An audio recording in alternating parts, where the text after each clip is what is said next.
Hi everyone. आज के video में देखेंगे सोशियोलॉजी का मॉडल पेपर। कल आपका पेपर है और एक बात याद रखना, जो आज का वीडियो है काफ़ी ज़्यादा इम्पोर्टेंट होगा, क्योंकि टोटल मैंने 150 क्वेश्चन का प्रैक्टिस सेट रेडी किया हुआ है जो सेम आपके एग्जाम जैसा होगा। 100 मार्क्स का सोशियोलॉजी, 30 मार्क्स का आर्ट्स ऑफ टीचिंग और 20 मार्क्स का math, reasoning, GK, GS. Total मैंने एग्जाम जैसा क्वेश्चन सेट किया हुआ है और इसमें से जो 150 क्वेश्चन होगा, इसमें से कल आपके एग्जाम में बहुत सारे क्वेश्चन डिटो मैच करेंगे, इसकी गारंटी है। तो बस आपसे इतना रिक्वेस्ट रहेगा, अगर अभी तक कुछ भी नहीं देखा आपने तो ये सिर्फ ये 150 क्वेश्चन अच्छे से करके जाना और प्रीवियस ईयर क्वेश्चन अच्छे से कंप्लीट कर लेना। आपको बहुत सारे क्वेश्चन आपके एग्जाम में देखने को मिलेगा जो आपको पेपर क्वालिफाई कर देगा। तो बस लास्ट तक वीडियो को सारे क्वेश्चन अटेम्प्ट करना और लास्ट में मुझे कमेंट बॉक्स में आपको बताना है कि आउट ऑफ 150 आपने कितना स्कोर सही किया, आपने जो क्वालिफाइंग मार्क्स है आपने पार किया कि नहीं किया। तो बस वीडियो को अंत तक देखना और ट्राई करना सारे क्वेश्चन को अटेम्प्ट करने का। तो चलिए शुरू करते हैं आज का पहला क्वेश्चन। बाकी जो आप नोट्स लेना चाहते हो बीपीसी टीआरई 4 या आने वाले एग्जाम के लिए, तो आप मुझे इस नंबर पे कॉल और व्हाट्सएप करके अधिक जानकारी ले सकते हो। तो चलिए शुरू करते हैं आज का पहला क्वेश्चन।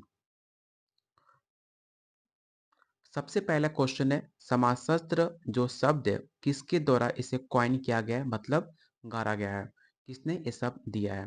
पहला option August Comte, Herbert Spencer, Emile Durkheim या मैक्स वेबर। यहाँ से दो क्वेश्चन बन सकते हैं कि किसने दिया था, तो अगस्त कम्टे ने दिया था। कब दिया था, तो 1839। ठीक है। तो या और एक और क्वेश्चन यहाँ से बन सकता है कि सोशियोलॉजी के फादर किसे कहा जाता है, तो अगस्त कम्टे को ही कहा जाता है। तो 3 से 4 क्वेश्चन यहाँ से बन सकते हैं और मतलब ये 100% श्योर है कि इन 4 क्वेश्चन में से एक क्वेश्चन आपके एग्जाम में 100% आएगा। तो बस आप याद रखना, समाजशास्त्र जो वर्ड वर्ड है अगस्त कम्टे के द्वारा दिया गया था। कब दिया गया था, 1839 में। इसके फादर कौन है समाजशास्त्र के, तो अगस्त कम्टे है। तो इसे याद रखिएगा। अगला क्वेश्चन है, प्रतीकवाद का संबंध किससे है। पहला ऑप्शन कॉल मार्क्स, अगस्त कॉम्टे, मैक्स वेबर या एमिल दुर्खिम।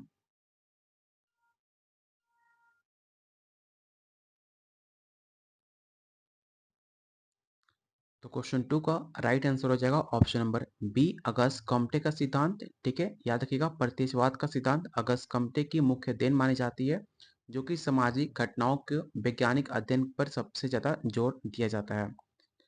अगला क्वेश्चन, रिलायबिलिटी एंड वैलिडिटी का संबंध किससे है। पहला ऑप्शन शोध प्रक्रिया, संसदीय प्रश्न, शिक्षक शिक्षा या सामाजिक विकास।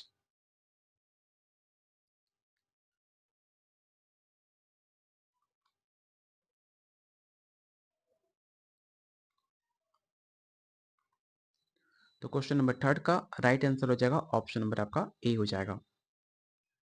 क्वेश्चन नंबर 4, किसी अद्वितीय इकाई के गहन अध्ययन करने के लिए कौन सी विधि सर्वाधिक उपयुक्त मानी जाती है। पहला ऑप्शन प्रयोगात्मक, केस स्टडी, सांख्यिकीय या ऐतिहासिक। क्वेश्चन को ध्यान से पढ़ोगे तो आसानी से आंसर बता पाओगे, क्योंकि सेम क्वेश्चन आपके एग्जाम में देखने को जरूर मिलेगा। जब भी किसी भी हम रिसर्च मेथड को काफ़ी डीप रिसर्च करते हैं, जहाँ भी आप वर्ड देखोगे डीप रिसर्च करना, तो आपका राइट आंसर केस स्टडी होगा। इसे याद रखिएगा, option number B. Question number 5, संघर्ष सिद्धांत के संस्थापक किसे माना जाता है। कॉन्फ्लिक्ट थ्योरी किसने दिया है, आपको ये बताना है। कल और परसों मैंने टॉप 200 वीडियो कराया हुआ है, उसमें मैंने कॉन्फ्लिक्ट थ्योरी के बारे में मैंने आपको बताया भी था और पॉइंट आउट भी किया था कि कॉन्फ्लिक्ट थ्योरी आपके एग्जाम में पूछा जा सकता है। तो अगर आपने टॉप 200 वीडियो नहीं देखा है तो उसे भी जरूर चेकआउट करके जाना। काफ़ी क्वेश्चन आपको बिल्कुल मैच करेंगे आपके एग्जाम में। बस टॉप 200 और आज का मॉडल पेपर और प्रीवियस ईयर क्वेश्चन कर लेते हो, आपके एग्जाम में काफ़ी हेल्प मिलेगा, इसका 100% गारंटी है। तो कॉन्फ्लिक्ट थ्योरी किसने दिया, आपको ये बताना है।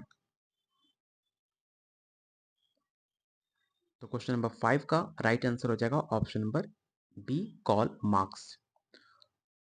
क्वेश्चन नंबर 6 आपको बताना है कि प्रोटेस्ट नीतिशास्त्र और पूंजीवाद की भावना पुस्तक की रचना कौन है। पहला option Karl Marx, Max Weber, Emile Durkheim या आर के मटन।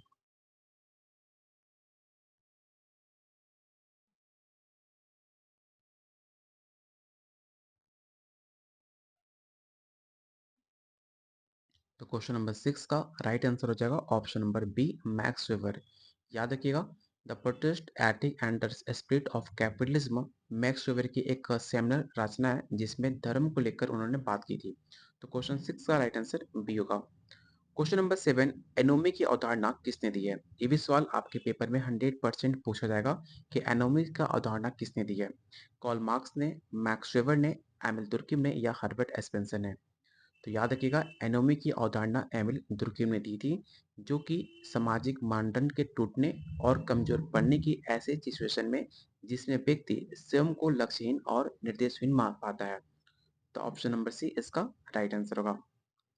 क्वेश्चन नंबर 8, मध्यम परिसर का सिद्धांत मिडिल रेंज थ्योरी किससे संबंधित है? टालकट पार्सन्स, रॉबर्ट कॉल मार्क्स या पी ए सोरोकिन?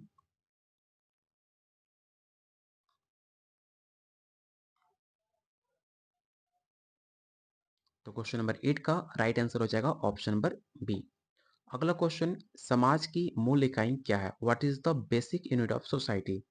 व्यक्ति, परिवार, समुदाय या संस्था? और प्लीज आपसे रिक्वेस्ट है कि प्लीज वीडियो को लाइक और शेयर जरूर करना, क्योंकि ये मॉडल पेपर बनाने में हमें काफ़ी ज़्यादा टाइम, काफ़ी एफर्ट लगा है, जो आपको, आपके लिए हमने काफ़ी प्रयास किया कि आपका पेपर काफ़ी बेटर जाए, आपके एग्जाम में काफ़ी हेल्प मिले। तो प्लीज़ वीडियो को लाइक और शेयर जरूर करना, और जिन्होंने अभी तक चैनल को सब्सक्राइब नहीं किया तो चैनल को जरूर सब्सक्राइब कर लेना, क्योंकि बहुत जल्द आपको बीपीएससी टियर 4 के लिए एक कंप्लीट बैच आपको मिलेगी फ्री ऑफ कॉस्ट यूट्यूब पे। तो सब्सक्राइब करके जरूर रख लेना चैनल को। तो क्वेश्चन नंबर 9 का राइट आंसर हो जाएगा ऑप्शन नंबर बी, फैमिली। क्योंकि परिवार को सबसे सबसे छोटी और मौलिक इकाई मानी जाती है, क्योंकि समाजीकरण, प्रजनन और देखभाल का प्राथमिक संस्था फैमिली को ही माना जाता है। क्वेश्चन नंबर 10, एक दूसरे के साथ अंतःक्रिया करने वाले व्यक्तियों के समूह को क्या कहते हैं? पहला ऑप्शन समुदाय, सामाजिक समूह, समाज या संगठन?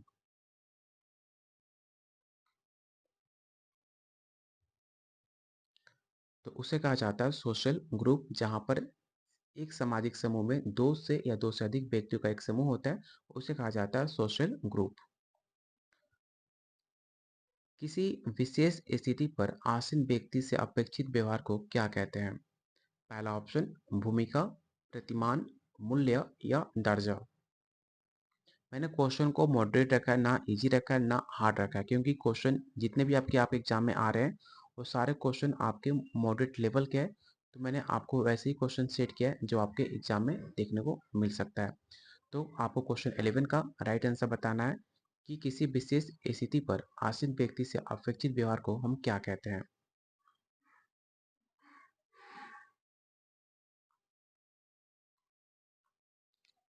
तो क्वेश्चन 11 का राइट आंसर हो जाएगा ऑप्शन नंबर ए, भूमिका। जब एक भूमिका की अपेक्षाएं दूसरी भूमिका से टकराती है तो इससे क्या उत्पन्न होता है? पहला ऑप्शन भूमिका त्याग, भूमिका संघर्ष, भूमिका तनाव या भूमिका निष्पादन? तो याद रखिएगा, जब भी भूमिका संघर्ष तभी उत्पन्न होता है जब एक व्यक्ति एक साथ कई भूमिकाओं की अपेक्षाएं होती है, जैसे कि परस्पर विरोधी होता है, जैसे कि एक अच्छा एम्प्लॉय, एक अच्छे पेरेंट की भूमिका का भी संघर्ष। मानो कि एक कंपनी में आप एम्प्लॉय हो और एक आप फादर भी हो, तो दोनों जो एक बीच का कन्फ्लिक्ट होता है उसे निभाना काफ़ी ज़्यादा मुश्किल होता है, उसे कहते हैं रोल कन्फ्लिक्ट करना। Option number B, sorry option B होगा रोल कन्फ्लिक्ट। क्वेश्चन नंबर 13, सामाजिक अस्तित्व की सोपानकीय व्यवस्था को क्या कहा जाता है?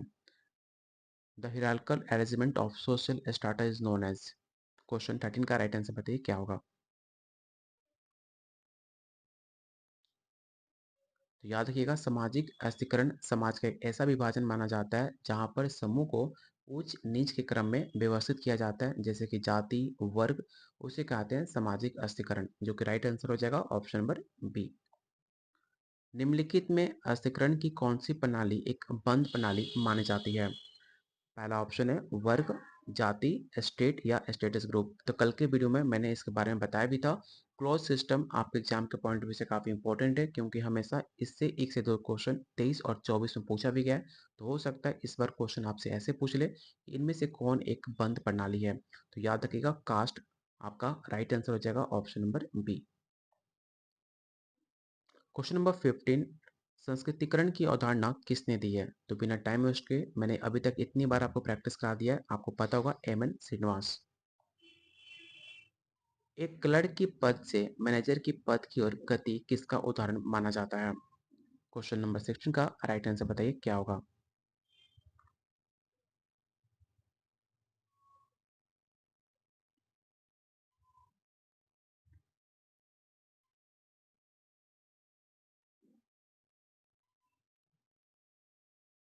देखो क्वेश्चन में अगर आप ध्यान से देखते हो तो पहला एक इंसान क्लर्क था, उसके बाद वो मैनेजर का पोस्ट मिलता है, मतलब वर्टिकल जा रहा है। ठीक है, तो मतलब ऊपर की ओर बढ़ रहा है, मतलब पहले था क्लर्क अब हो गया मैनेजर, उसे कहते हैं वर्टिकल मोबिलिटी। जब आप छोटे से आप नीचे से ऊपर की ओर जाते हो उसे कहा जाता है वर्टिकल। तो ऑप्शन नंबर सी इसका राइट आंसर हो जाएगा। क्वेश्चन नंबर 17, जाति व्यवस्था की संचयी असमानता की प्रणाली किसने बनाई है? पहला option M N Srinivas, M K Gandhi, B R Ambedkar या जी एस घुरिये।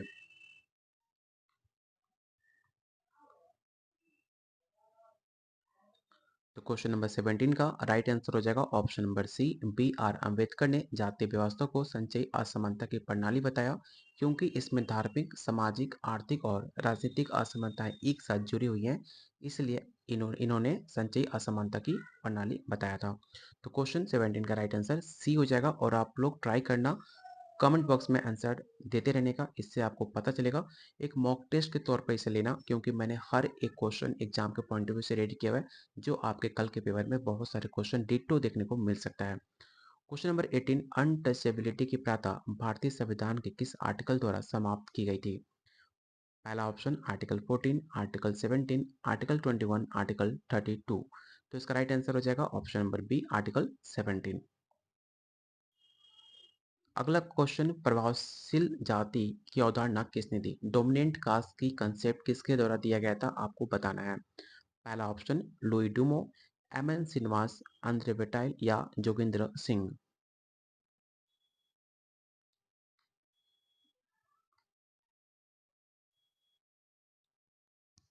तो क्वेश्चन नंबर 19 का राइट आंसर हो जाएगा option number B, M N Srinivas, जिन्होंने डोमिनेंट कास्ट की अवधारणा प्रस्तुत की, जो किसी भी गांव या क्षेत्र के संख्या बल, भू स्वामित्व और जितनी भी आपकी राजनीतिक शक्तियां होती हैं उन्हीं के आधार पर ये प्रभावित होती हैं। तो ऑप्शन बी इसका राइट आंसर होगा। क्वेश्चन नंबर 20, भारत में अनुसूचित जनजातियों को भारत के राष्ट्रपति द्वारा किस आर्टिकल के तहत अधिसूचित किया जाता है?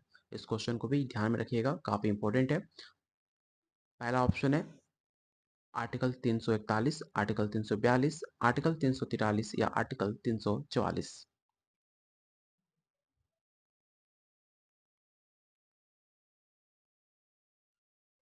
तो क्वेश्चन 20 का राइट आंसर हो जाएगा ऑप्शन नंबर बी, आर्टिकल 342, जहां पर भारतीय संविधान का आर्टिकल 342 राष्ट्रपति को किसी भी राज्य या केंद्र शासित प्रदेश की अनुसूचित जनजाति को अधिसूचित करने का अधिकार देता है।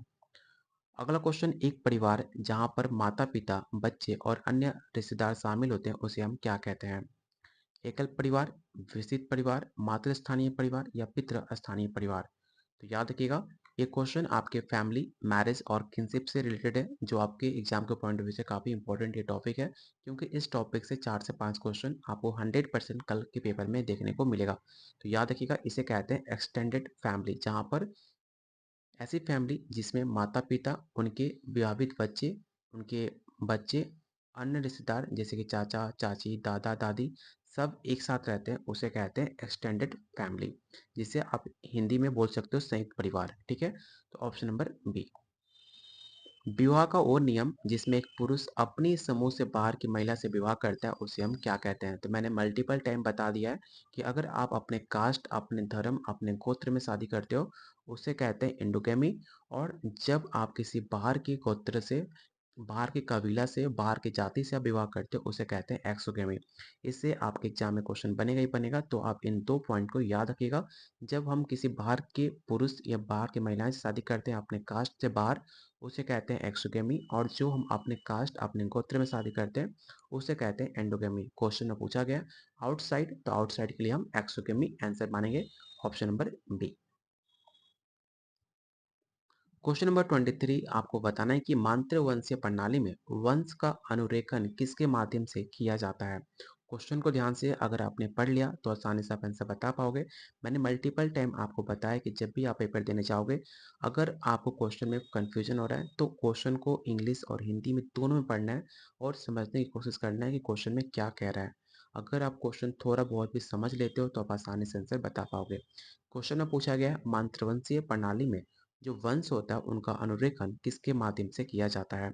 पिता, माता, पिता और माता या आपके दादा? अगर क्वेश्चन में मातृवंशीय ऑलरेडी उससे रिलेटेड पूछा जाए तो आपका राइट आंसर ऑप्शन बी हो जाएगा। अगर यहाँ पे पितृवंशीय होता प्रणाली में, जैसे कि आप साउथ साइड जाओगे तो वहाँ पर मातृवंशीय प्रणाली चलता है, जैसे कि जो लड़की होती है वो अपनी माता के साथ रहती है, आपको घर जमाई बन के रहना होता है। लेकिन आप नॉर्थ साइड जाओगे जैसे कि यूपी, बिहार, दिल्ली, ये सब आपको पितृवंशीय प्रणाली देखने को मिलेगा, जहाँ पर पिता के जो संपत्ति होता है वहाँ पर पुत्र का हक होता है, लेकिन मातृवंशीय प्रणाली में जो आपकी माता का संपत्ति होता है वो वहाँ पर आपकी पुत्री का हक होता है। तो इसे कहते हैं मातृवंशीय और पितृवंशीय। तो ये दो मेजर डिफरेंस को आप याद रखना। क्वेश्चन में मातृवंशीय पूछे तो मदर आंसर टेक आउट करना, अगर पितृवंशीय पूछ ले तो आप फादर आंसर टेक आउट करना। क्वेश्चन के अकॉर्डिंग इसका राइट आंसर बी हो जाएगा। क्वेश्चन नंबर 24, हिंदू विवाह में संपिंड नियम किससे संबंधित है? क्वेश्चन 24 का राइट आंसर बताइए क्या होगा?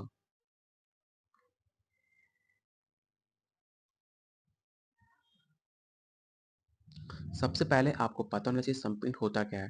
तो हिंदू विवाह अधिनियम में जो संपीड़ होता है उन रिश्तेदारों के बीच विवाह को प्रतिबंधित करता है जो कि एक निश्चित डिग्री के भीतर आते हैं, यानी जिन्हें रक्त का संबंध होता है। मान लो हिंदू रिलेशन में आपने बहुत ऐसा देखा होगा जहाँ पर आप अपने अंकल की बेटी या बेटे से आप शादी नहीं कर सकते हो, मौसी से बेटी की शादी नहीं कर सकते हो। जहाँ पे हमारा ब्लड का रिलेशन होता है वहाँ पे हमारी शादी नहीं होती है, तो उसे कहते हैं संपिंड। लेकिन अगर आप साउथ साइड जाते हो तो साउथ साइड में आपने बहुत बार देखा होगा जो मामा का लड़का और लड़की होता है उनका विवाह हो जाता है, ठीक है। लेकिन आप जो मुस्लिम फैमिली है उनमें अंकल की बेटी, मौसी की बेटी, बुआ की बेटी से शादी हो सकता है। इसलिए क्वेश्चन में ऑलरेडी आपको डिनोट कर दिया गया है कि हिंदू विवाह के अंदर अकॉर्डिंग आपको बताना है। तो हिंदू विवाह संपीड़न नियम आपको ये संबंधित करता है, इसके अकॉर्डिंग इसका राइट आंसर हो जाएगा ऑप्शन नंबर सी। अगला क्वेश्चन है, आदर्श प्रकार की नौकरशाही की अवधारणा किसने दी है? मैंने टॉप 200 क्वेश्चन के अंदर इस क्वेश्चन के बारे में काफ़ी डिटेल बताई भी है कि नौकरशाही की अवधारणा आपको बताने वाले मैक्स वेबर हैं। ऑप्शन नंबर सी इसका राइट आंसर होगा। अगला क्वेश्चन, निम्नलिखित में कौन नौकरशाही का एक दुष्ट कार्य है? क्वेश्चन 26 का राइट आंसर बताइए क्या होगा?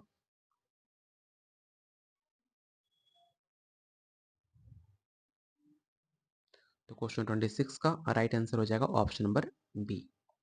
देखो, हर क्वेश्चन को व्याख्या करना पॉसिबल नहीं है क्योंकि कल आपका पेपर है, तो जितना जल्दी हो सकता है हम 150 क्वेश्चन कंप्लीट करते हैं। और आप ट्राई करना हर क्वेश्चन को, मतलब वीडियो को कम से कम 2 बार 3 बार जरूर देख लेना। हर क्वेश्चन आपको आंसर याद होना चाहिए, इससे बहुत सारे क्वेश्चन टैली करेंगे आपके पेपर में। तो बस हम थोड़ा सा फास्ट करेंगे जिससे हम कम समय में आप 150 क्वेश्चन हम जल्दी कर लें। अगला क्वेश्चन है, ओ प्रक्रिया जिसके द्वारा व्यक्ति राजनीतिक दृष्टिकोण और मान्यताएं प्राप्त करता है उसे हम क्या कहते हैं?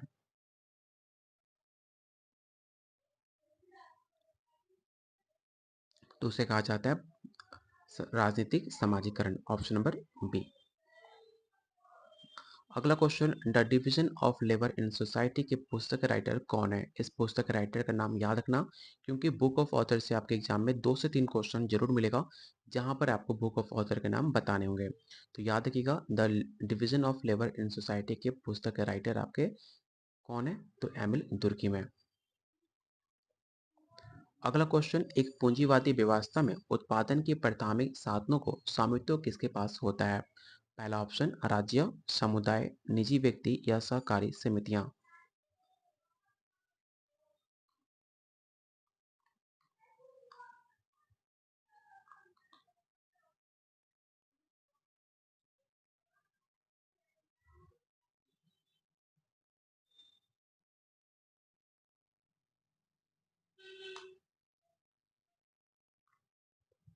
तो क्वेश्चन 29 का राइट आंसर हो जाएगा ऑप्शन नंबर आपका C, private individual.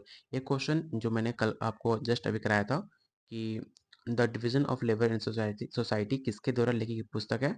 Emil Durkheim. एक क्वेश्चन यहाँ से और बन सकता है कि इस पुस्तक को कब प्रकाशित किया गया था? तो याद रखिएगा 1893 में इसे प्रकाशित किया गया था। और क्वेश्चन 29 का राइट आंसर हो जाएगा option number C, private individual. Question number 30 आपको बताना है कि श्रम का अलगाव किसके सिद्धांत का केंद्रीय विचार माना जाता है?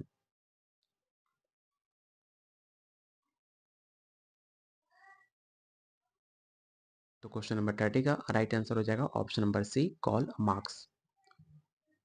अगला क्वेश्चन है, परंपरागत, करिश्माई और कानूनी तर्कसंगत प्राधिकरण का क्लासिफिकेशन किसके द्वारा दिया गया था?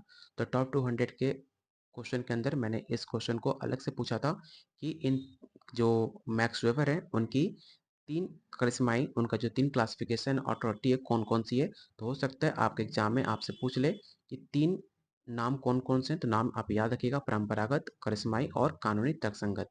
किसने दी है? तो मैक्स वेबर। क्वेश्चन को घुमा फिरा कर पूछ सकता है, इसलिए रट्टा मारने के बजाय आप क्वेश्चन को समझ लोगे तो आपको आसानी होगी आंसर बताने में। तो क्वेश्चन 31 का राइट आंसर बी हो जाएगा। अगला क्वेश्चन है, एक केंद्रीकृत राज्य प्राधिकारी के बिना समाज क्या कहलाता है?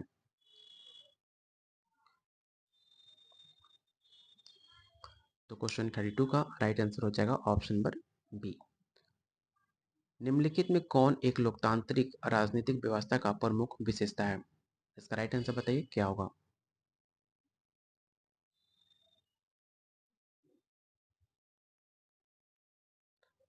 तो क्वेश्चन नंबर 33 का राइट आंसर हो जाएगा ऑप्शन नंबर आपका बी, नियत चुनाव।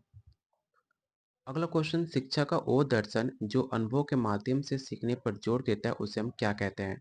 पहला ऑप्शन आदर्शवाद, प्रकृतिवाद, व्यवहारिकता या यथार्थवाद। तो एक बात याद रखिएगा, कभी भी आपके व्यवहारिकता का शिक्षा दर्शन अनुभव के माध्यम से सीखने पर बल देता है, जिसका समर्थक जॉन डीवी करते हैं। एक क्वेश्चन यहाँ से और बन सकता है कि लर्निंग डूइंग वेल लर्निंग का सिद्धांत किसने दिया था? तो जॉन ड्यू ने दिया था। ये भी सवाल आपके आर्ट्स ऑफ टीचिंग में पूछे जा सकते हैं, इसे याद रखिएगा, ऑप्शन नंबर सी। अगला क्वेश्चन, पाठ्यक्रम के अनुसार इनमें से कौन जनसंख्या शिक्षा का एक लक्ष्य है? इसका राइट आंसर बताइए क्या होगा?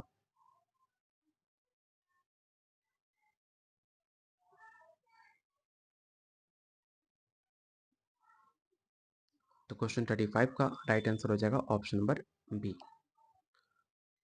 एक पीढ़ी से दूसरी पीढ़ी तक संस्कृति के संचरण में शिक्षा की भूमिका को क्या कहा जाता है? तो याद रखिएगा, उसे कहते हैं जब कभी भी एक पीढ़ी से दूसरी पीढ़ी तक आपका जो संस्कृति होता है, जो आपका परिवार का नियोजन होता है, अगर एक जगह से दूसरी जगह जाए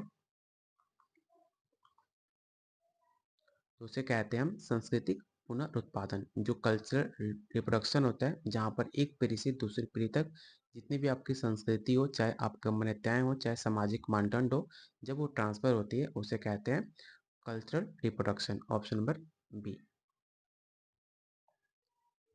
पवित्र और अपवित्र के बीच किसने अंतर को स्पष्ट किया? ये क्वेश्चन आपके रिलीजन से रिलेटेड है। रिलीजन से आप एग्जाम में 2 से 4 क्वेश्चन जरूर देखने को मिलेगा। तो याद रखिएगा, इसका राइट आंसर हो जाएगा एम एल दुर्किम, जिन्होंने अपनी पुस्तक elementary forms of religious life के अंदर विश्लेषण के बारे में जिक्र किया था, पवित्र और अपवित्र के मौलिक अंतर को स्थापित किया था। तो हो सकता है कि अगर एग्जाम में पूछ ले कि पवित्र और अपवित्र के किस पुस्तक में एम एल दुर्किम ने इसकी जिक्र की थी, तो याद रखिएगा the elementary forms of the religious life के पुस्तक के अंदर एम एल तुर्की ने पवित्र और अपवित्र की मौलिक अंतर को स्थापित किया था। तो इसे भी आप याद रखिएगा, यहाँ से 3 क्वेश्चन बन सकते हैं। ऑप्शन सी इसका राइट आंसर होगा। अगला क्वेश्चन, किसने धर्म को जनता की अफीम कहा था? मैक्स वेबर ने, एम एल तुर्की ने, कॉल मार्क्स ने या सिगमंड फ्राइड ने? तो क्वेश्चन 38 का राइट आंसर हो जाएगा ऑप्शन नंबर आपका सी, कॉल मार्क्स, जिन्होंने कहा था कि धर्म जो होता है एक विपन्नता के विरोध विरोध की अभिव्यक्ति होते हैं, जो कि जनता का अफीम होता है। अगला क्वेश्चन, वो प्रक्रिया जिसके द्वारा धार्मिक सोच और संस्थाएं सामाजिक महत्व खो देती हैं उसे हम क्या कहते हैं? तो उसे कहते हैं धर्म निरपेक्षीकरण, ऑप्शन नंबर बी। निम्नलिखित में कौन सामाजिक परिवर्तन का एक प्रमुख स्रोत है? अलगाव, तकनीकी नवाचार, जातिवाद या परंपरावाद? परंपरावाद।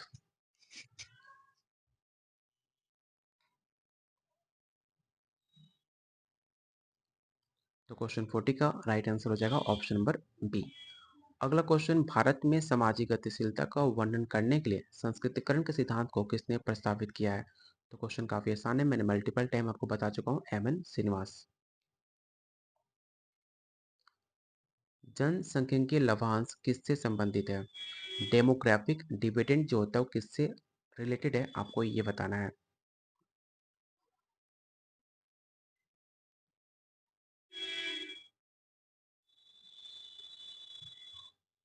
देखो, अगर आपसे पूछ ले कि डेमोग्राफिक डिविडेंड सबसे किस कंट्री की सबसे बेटर है, तो वहां पर आपका इंडिया राइट आंसर हो जाएगा, क्योंकि सबसे पहले आपको समझ आना चाहिए कि डेमोग्राफिक डिविडेंड होता क्या है। तो डेमोग्राफिक डिविडेंड उसे कहते हैं जब किसी भी देश की जनसंख्या में 15 से 64 वर्ष के बीच जो कामकाजी उम्र के लोग होते हैं उनकी अनुपात काफ़ी ज़्यादा होती है, तो आर्थिक विकास के लिए एक सुनहरा अवसर प्रदान किया जाता है। इसके अकॉर्डिंग इंडिया में जो आपके 15 से 64 वर्ष के जो बीच के एज के लोग हैं वो सबसे ज़्यादा हैं आपके इंडिया में, जो कि एक बेटर सुनहरा अवसर माना जाता है इंडिया को डेवलप करने के लिए। इसलिए कहा जाता है कि इंडिया काफ़ी डेवलपिंग कंट्री है, आने वाले टाइम में इंडिया काफ़ी आगे जा सकता है, इसी के अकॉर्डिंग कहा जाता है, क्योंकि यहाँ पर जो यूथ है वो काफ़ी ज़्यादा है, जो काफ़ी कामकाजी उम्र के लोग यहाँ पर रहते हैं, उसे कहा जाता है डेमोग्राफिक डिविडेंड। उम्मीद करता हूँ इस बात को आपको समझ आ चुका होगा, तो इसका राइट आंसर सी होगा। प्राचीन भारत में वन व्यवस्था मुख्य रूप से किस पर आधारित है? धन, व्यवसाय, जन्म या शिक्षा? बात की जा रही है प्राचीन भारत में। ये क्वेश्चन आपको इंडियन सोसाइटी से ली गई है, जो आपके सिलेबस में मेंशन है। तो याद रखिएगा, बात की जाए इंडियन सोसाइटी के तौर पर आपको प्राचीन भारत के अनुसार, तो उस टाइम मुख्य रूप से जो आपका व्यवसाय था सबसे ज़्यादा उस पर आधारित है, तो इसका राइट आंसर हो जाएगा option number B. The Hindu social system किसके द्वारा लिखी गई पुस्तक है? पहला option G.S. Ghurye, M.N. Srinivas, Radha Kamal Mukherjee या इरावती कर्वे।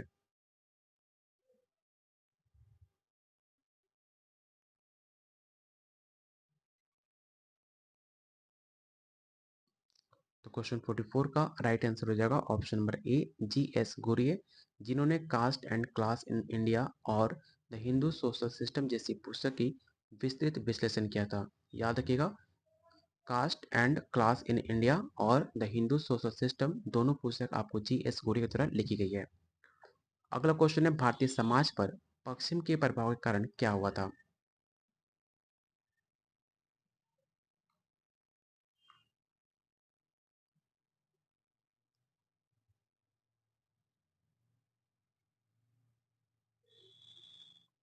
तो याद रखिएगा, इसका right answer option number B हो जाएगा। ये पश्चिमी शिक्षा और आधुनिक विचारों के प्रभाव से भारत में सती प्रथा, बाल विवाह जैसी सामाजिक कुरीतियों को विरुद्ध आवाज उठी और इनमें कमी आई। अगला क्वेश्चन है, ताना भगत आंदोलन किस क्षेत्र के जनजातियों से प्रचलित है? ये क्वेश्चन आपको ट्राइबल सोसाइटी से लिया गया है। तो क्वेश्चन नंबर 46 का राइट आंसर हो जाएगा ऑप्शन नंबर आपका यहाँ पर बी होगा। देखो, ऐसे तो जनजातियां जो ताना भगत का आंदोलन है उस टाइम 1914 और 1920 के बीच आपको ये हुआ था, ठीक है, ब्रिटिश शासन के खिलाफ इन्होंने ताना भगत ने, जो जब उस टाइम पे बिहार हुआ करता था, लेकिन आज के टाइम वो जो हिस्सा है वो झारखंड के अंदर है, इसलिए इसका राइट आंसर ऑप्शन बी हो जाएगा। बिरसा मुंडा आंदोलन किसके विरुद्ध था? मैंने टॉप 200 वीडियो के अंदर इसमें बताया भी था कि बिरसा जो मुंडा आंदोलन है किसके विरुद्ध था, तो इसमें किसी का भी गलती होना नहीं चाहिए। अगर आपने कल का वीडियो नहीं देखा है तो उसे भी जरूर चेकआउट करना, टॉप 200 क्वेश्चन काफ़ी इंपॉर्टेंट है आपके एग्जाम के पॉइंट ऑफ व्यू से। सबसे पहले आपको पता होना चाहिए कि जो विरोध था वो कब से कब तक था, तो 1875 से लेकर 1900 के बीच माना जाता है, जहाँ पर बिरसा मुंडा ने उल गुलान आंदोलन चलाकर ब्रिटिश शासन और जितने भी आपके जमींदारी प्रथा थे, जितने भी आपके आदिवासी भूमि के अतिक्रमण थे, उनके खिलाफ उन्होंने संघर्ष किया था। तो ऑप्शन नंबर ए इसका राइट आंसर होगा। अगला क्वेश्चन, भारतीय संविधान की 5वीं अनुसूची किसके प्रशासन से संबंधित है? इसका राइट आंसर बताइए क्या होगा।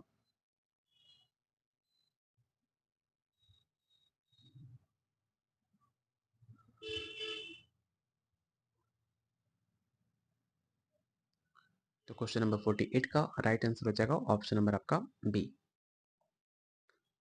अगला क्वेश्चन है डेमोग्राफिक जो संक्रमण है उसका सिद्धांत किसके द्वारा प्रस्तावित किया गया था। ये भी क्वेश्चन मैंने कल के वीडियो में आपको बताए भी थे। वारेन थॉम्सन, ठीक है, इसका राइट आंसर क्या होगा, तो ऑप्शन नंबर आपका बी हो जाएगा।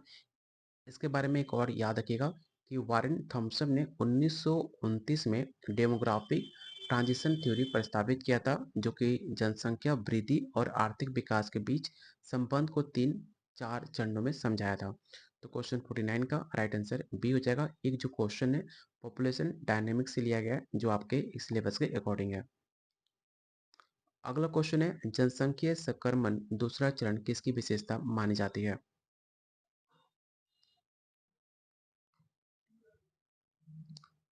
तो क्वेश्चन नंबर 50 का राइट आंसर हो जाएगा option number A, high birth rate and low death rate, option number ए।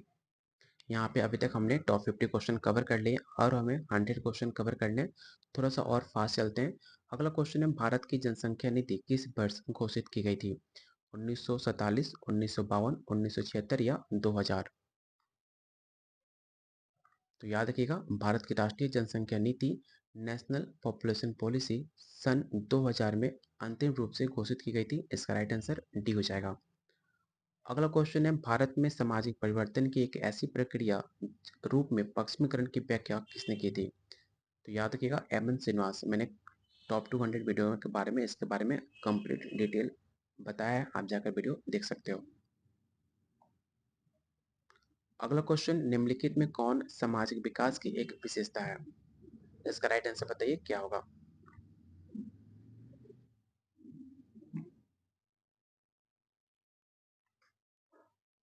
तो क्वेश्चन 53 का right answer option number B हो जाएगा।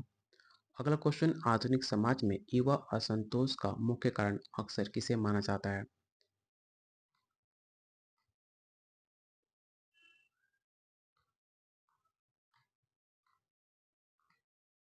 तो क्वेश्चन नंबर 54 का राइट आंसर हो जाएगा ऑप्शन नंबर आपका B, role conflict and unemployment, क्योंकि युवा असंतोष मुख्य रूप से जितने भी आपकी भूमिका संघर्ष होते हैं, चाहे पारंपरिक हो चाहे आधुनिक भूमिकाओं के बीच टकराव हो, बेरोजगारी हो, चाहे आपके सामाजिक आर्थिक समस्याओं के कारण उत्पन्न होता है।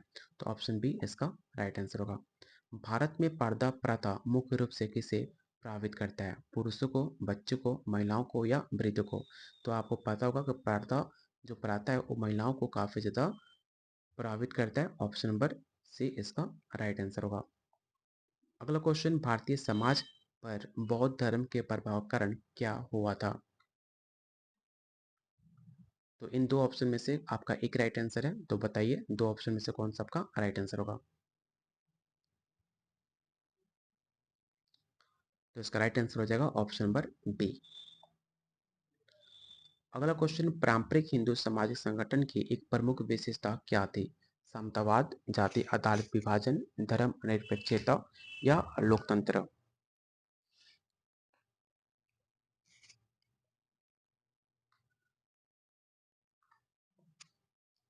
तो क्वेश्चन नंबर 57 का राइट आंसर हो जाएगा ऑप्शन नंबर बी। याद रखिएगा पारंपरिक हिंदू सामाजिक संगठन जाति व्यवस्था पर आधारित है, जहां पर विभिन्न जातियां विभाजित होती हैं और प्रत्येक जाति का एक निश्चित व्यवसाय और सामाजिक स्थान भी होता है। अगला क्वेश्चन है आदिवासी शब्द किसे संदर्भित करता है।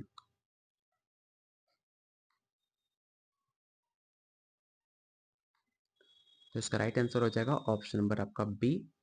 आदिवासी शब्द का अर्थ होता है मूल निवासी, जो कि भारत के आदिवासी समुदाय के लिए प्रयोग किया जाता है, जो कि प्राचीन काल से भारत में निवास करते आए हुए उसे कहते हैं मूल निवासी जनजातियां। अगला क्वेश्चन है झारखंड आंदोलन का मुख्य उद्देश्य क्या था।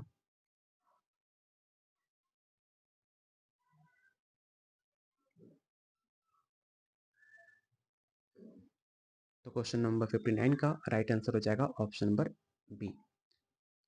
अगला क्वेश्चन भारतीय संविधान का कौन सा आर्टिकल एक जनजातीय सलाहकार परिषद के गठन का प्रावधान करता है।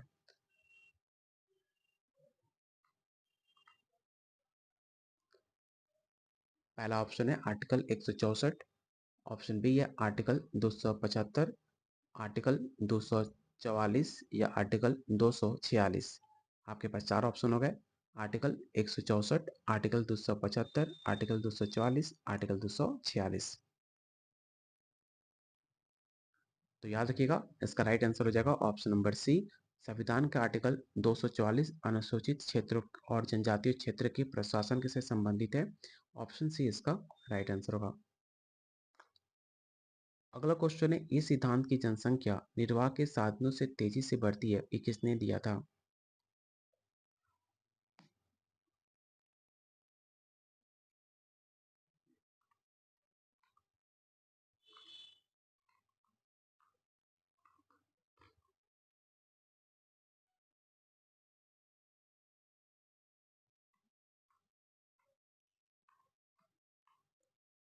तो क्वेश्चन नंबर 61 का राइट आंसर हो जाएगा option number B, Thomas Malthus ने। अगला क्वेश्चन, भारत में लिंग अनुपात की गणना कैसे की जाती है? काफी आसान क्वेश्चन है, आपने काफी टाइम से आप पढ़ते आ रहे हो और आपने कई बार एग्जाम में सोशियोलॉजी में पूछा भी गया है कि लिंग अनुपात की काउंटिंग कैसे करती है। तो याद रखिएगा, ऑप्शन नंबर बी इसका राइट आंसर होगा, प्रति हजार पुरुष पर महिलाएं। जो कि भारत में लिंग अनुपात की गणना हजार पुरुषों पर महिलाओं की जाती है। बात की जाए लास्ट टाइम जनगणना कब हुआ था, तो 2011 में हुआ था। उस टाइम अनुपात क्या था, तो उस टाइम अनुपात आपको 943 था। मतलब 1000 मेल पर आपकी 943 फीमेल थी 2011 जनगणना के अनुसार। अगला क्वेश्चन है, जनसंख्या प्रजनन दर निर्धारित करने में कौन सा कारक सबसे महत्वपूर्ण होता है? पहला ऑप्शन, जलवायु, विवाह की उम्र, धर्म या खान पान की आदतें।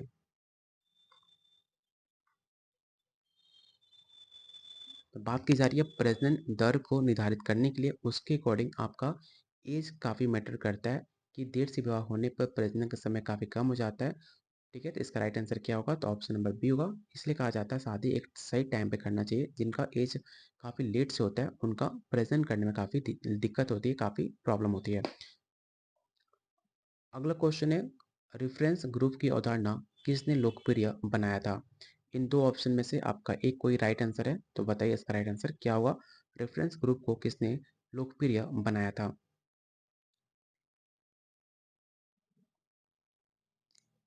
तो इसका राइट आंसर हो जाएगा ऑप्शन नंबर ए। लुकिंग ग्लास सेल्फ सिद्धांत किससे संबंधित है? तो मैंने कल के वीडियो में बताया भी था, चार्ल्स और कोली। ये सारे क्वेश्चन आपके एग्जाम में देखने को 100% मिलेगा। निम्नलिखित में कौन सा एक प्राथमिक समूह है? तो याद रखिएगा, प्राइमरी जो हमारा फैमिली है वो हमारा प्राइमरी ग्रुप माना जाता है। अगला क्वेश्चन है, अपनी स्वयं की संस्कृति सीखने की प्रक्रिया क्या कहलाती है? क्वेश्चन 67 का राइट आंसर बताइए क्या होगा।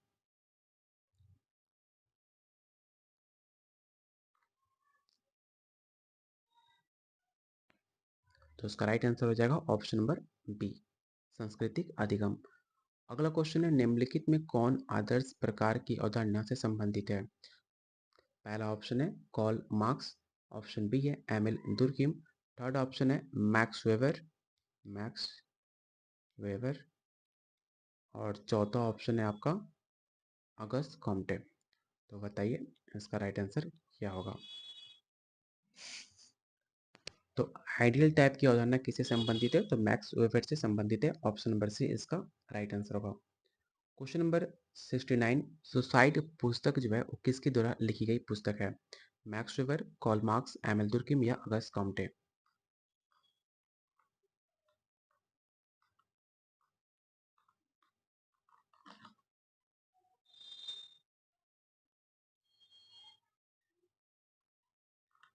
तो याद रखिएगा, एमिल दुर्किम ने सुसाइड पुस्तक लिखी थी। कब लिखी थी? तो 1897 में। इसे भी याद रखिएगा कि 1897 में एमिल दुर्किम ने सुसाइड पुस्तक लिखी थी, जिसमें उन्होंने सामाजिक कारक और आत्महत्या दर के बीच संबंध का वैज्ञानिक अध्ययन भी किया था।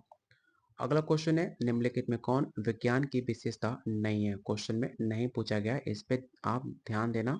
और इसके अकॉर्डिंग जो राइट आंसर होगा ऑप्शन नंबर आपका बी होगा, व्यक्ति निष्ठा। अगला क्वेश्चन, सामाजिक तथ्य की अवधारणा किसने दी? सोशल फैक्ट किसका दिया गया कंसेप्ट है, आपको ये बताना है। Max Weber, Karl Marx, Emile Durkheim या हर्बर्ट स्पेंसर। तो याद रखिएगा, जो कंसेप्ट है सोशल फैक्ट की, एमिल दुर्किम में दिया था। जो कि जितने भी समाज के बाहरी और बाध्यकारी और सामूहिक तथ्य होते हैं जो कि व्यक्ति के व्यवहार को अफेक्ट करते हैं उसे सोशल फैक्ट की अवधारणा दी गई थी। तो इसका राइट आंसर हो जाएगा ऑप्शन नंबर सी, एमिल दुर्कheim। सामाजिक दार्विनवाद का सिद्धांत किससे संबंधित है?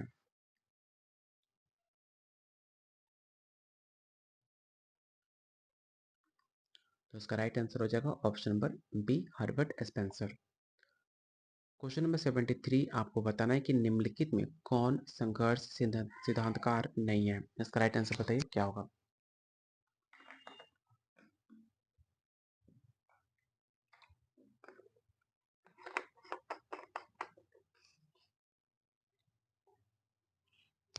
तो इसका राइट आंसर हो जाएगा ऑप्शन नंबर सी। अगला क्वेश्चन, समाज के मैकडोनल्डीकरण की अवधारणा किसने प्रभावित की है?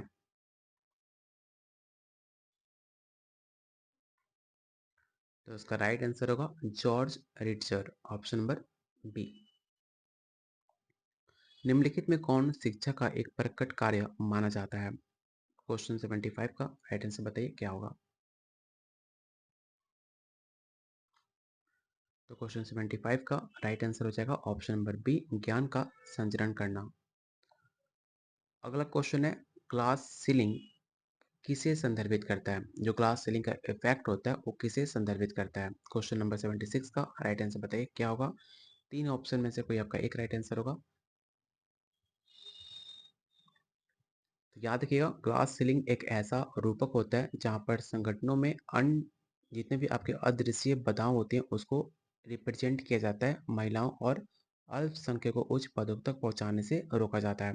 तो इसका राइट आंसर होगा ऑप्शन नंबर बी। अगला क्वेश्चन है, समाजशास्त्र में नारीवाद सिद्धांत मुख्य रूप से किस पर केंद्रित है?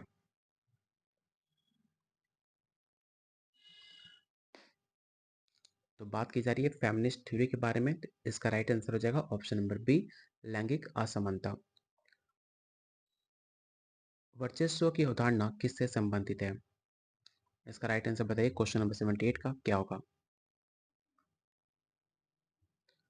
इसके बाद हम टॉप 100 क्वेश्चन करने के बाद आर्ट्स ऑफ टीचिंग और जीके जीएस मैथ रीजनिंग का क्वेश्चन करेंगे जो बिल्कुल आपके एग्जाम से रिलेटेड होगा। जैसा आज का पेपर है, कल का पेपर आपको बिल्कुल सेम देखने को मिलेगा। तो क्वेश्चन नंबर 78 का राइट आंसर हो जाएगा ऑप्शन नंबर बी, एंटोनियो ग्रामसी। कौन सा समाजशास्त्री दृष्टिकोण इस बात पर जोर देता है कि समाज का प्रत्येक भाग उसकी स्थिरता से में योगदान देता है?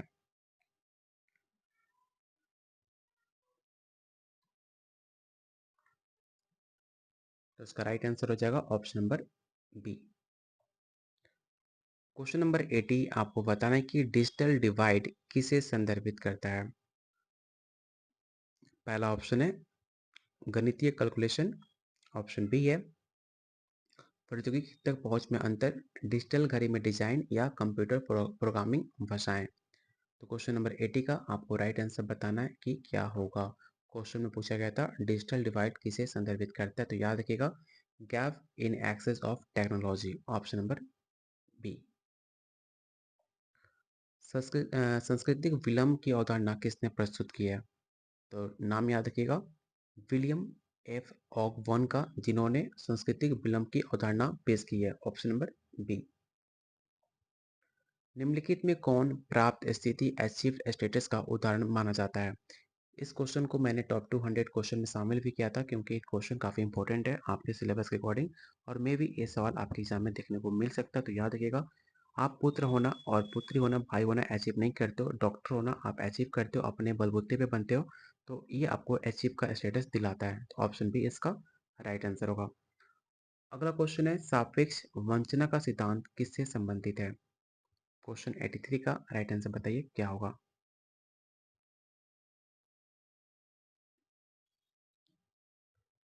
तो इसका राइट आंसर होगा ऑप्शन नंबर आपका बी, सैमुअल एस्टोफोर, जिन्होंने सापेक्ष वंचना का सिद्धांत दिया जो कि बताता है कि लोग अपनी सिचुएशन की तुलना दूसरों से करके संतुष्टि और असंतोष का अनुभव करते हैं।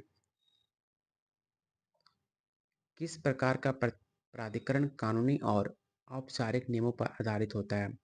क्वेश्चन नंबर 84 का राइट आंसर बताइए क्या होगा इन तीन ऑप्शन में से।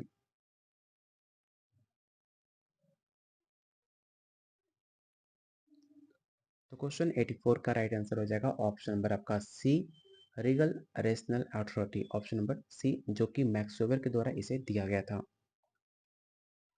क्वेश्चन नंबर 85, भारत में जजमानी प्रथा किसे संदर्भित करता है? काफ़ी इंपॉर्टेंट क्वेश्चन है। जजमानी व्यवस्था से आपके एग्जाम में 2 से 3 क्वेश्चन आपको देखने को मिलेगा जजमानी प्रथा से संबंधित। तो याद रखिएगा, भारत में जजमानी प्रथा भारतीय गांव के जितने भी विभिन्न जातियों के बीच सेवाएं वस्तुओं के आदान प्रदान की एक सामाजिक आर्थिक व्यवस्था मानी जाती है। तो क्वेश्चन 85 का राइट आंसर बी हो जाएगा। द सोशोलॉजी ऑफ साइंस पुस्तक किसके द्वारा लिखी गई है? काफ़ी इंपॉर्टेंट क्वेश्चन है, तो याद रखिएगा। द सोशोलॉजी ऑफ साइंस जो पुस्तक है रॉबर्ट के मर्टन के द्वारा लिखी गई है, जिसमें विज्ञान के सामाजिक आयामों का अध्ययन किया गया था। ऑप्शन नंबर ए इसका राइट आंसर होगा। अगला क्वेश्चन है, अल्पसंख्यकों का लो नियम किसकी अवधारणा दी किसने दी है? आयरन लॉ ऑफ किसके द्वारा दी गई है, आपको ये बताना है।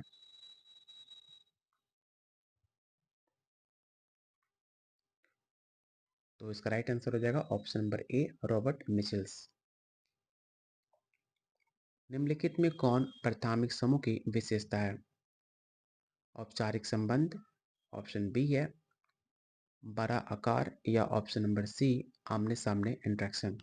क्वेश्चन 3 ऑप्शन में से कोई आपका एक राइट आंसर होगा।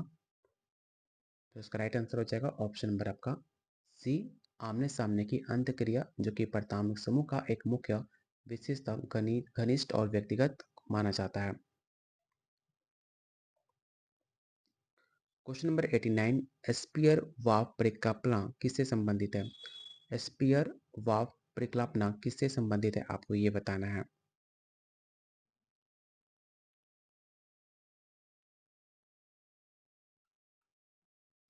तो याद रखिएगा, लैंग्वेज एंड परसेप्शन से संबंधित है। ऑप्शन नंबर बी इसका राइट आंसर होगा।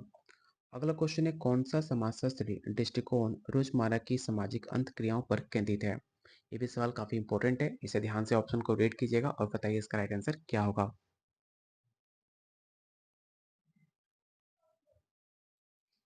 तो क्वेश्चन नंबर 19 का राइट आंसर हो जाएगा ऑप्शन नंबर आपका सी। सामाजिक मनोविज्ञान में हेलो प्रभाव किसे संदर्भित करता होगा? आपने नाम सुना होगा हेलो इफेक्ट के बारे में, तो किसे संदर्भित करता है, आपको ये बताना है। साइकोलॉजी के टर्म में आपसे क्वेश्चन ये पूछा गया है।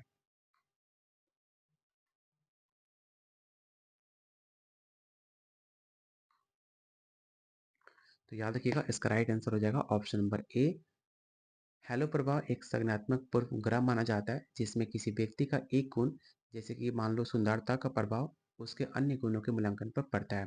जैसे कि मान लो आपकी खूबसूरती काफ़ी ज़्यादा है, लेकिन एक खूबसूरती के चलते आपके जो अन्य जो आपके क्वालिटीज़ हैं उनका भी मूल्यांकन आप पर पड़ता है। ठीक है, तो ऑप्शन नंबर ए इसका राइट आंसर होगा। अगला क्वेश्चन आपको बताना है कि स्वयंपूर्ण भविष्यवाणी की अवधारणा किसने संबंधित है?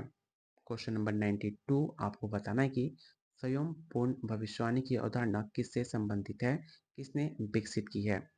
रॉबर्ट के Merton, max weber, George Herbert या चार्ल्स हॉर्टन कुली।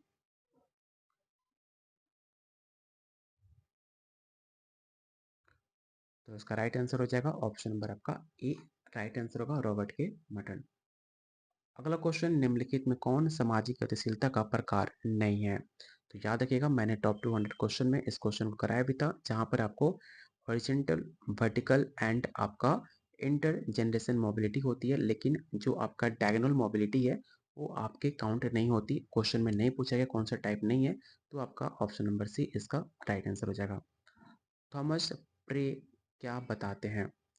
क्वेश्चन 94 का राइट आंसर बताइए क्या होगा।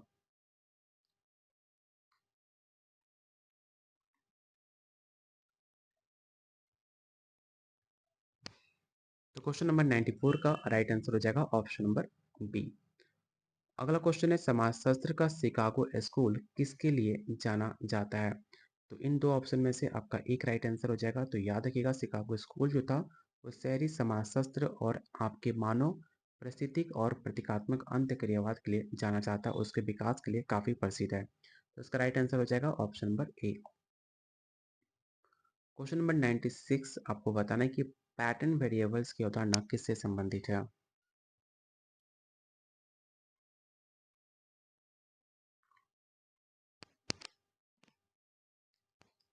तो इसका राइट आंसर होगा option number B, Talcott Parsons. किस प्रकार का विवाह एक व्यक्ति को कई जीवनसाथी रखने का अनुमति देता है? मतलब ऐसा कौन सा विवाह है जहाँ पर आप मल्टीपल विवाह कर सकते हो, हस्बैंड और वाइफ रख सकते हो?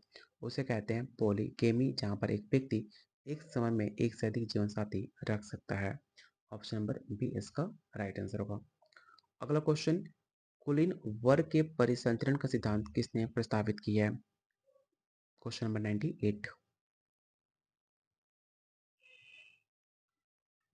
तो इसका राइट आंसर होगा ऑप्शन नंबर आपका बी हो जाएगा। कोलिन विलफ्रेडो पैरेटो ने कोलिन वर्ग के परिसंचरण का सिद्धांत दिया था, जिसके अनुसार सत्ता में परिवर्तन एक कोलिन वर्ग के दूसरे कोलिन वर्ग को प्रतिस्थापन के माध्यम से होता है। अगला क्वेश्चन, निम्नलिखित में कौन द्वितीयक समूह की विशेषता है? क्वेश्चन में पूछा गया सेकेंडरी ग्रुप के बारे में, जो कि आपको बताना है कौन सेकेंडरी ग्रुप का हिस्सा है। तो इन तीन ऑप्शन में से आपका एक राइट आंसर है, तो बताइए इसका राइट आंसर क्या होगा?